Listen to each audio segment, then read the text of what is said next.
I was just out fishing a couple of days ago and had an opportunity to watch an angler trying to net a fish. It took him 3 or 4 attempts to net that fish.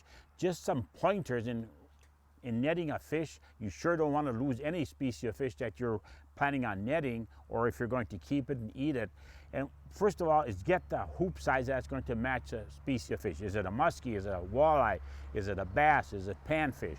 Then number 2 is keep that net out of the water. Don't be splashing it in the water. Just hold it up a little bit higher or lower to the boat itself, but don't be waving it in the air, if you will. And then once that fish comes into the net, sort of towards the boat, if you will, then just gently slide that net underneath that fish itself and steer the fish into the net.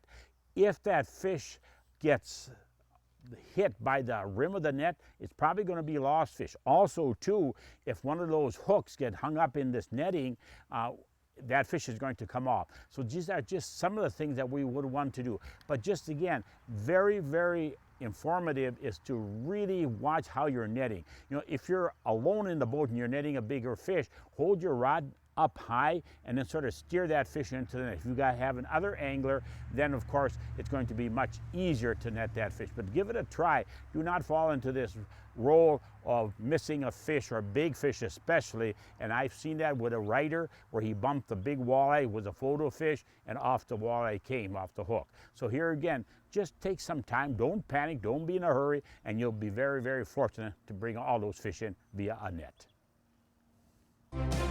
Find more prep sports games and highlights at ccxmedia.org and follow us on social media.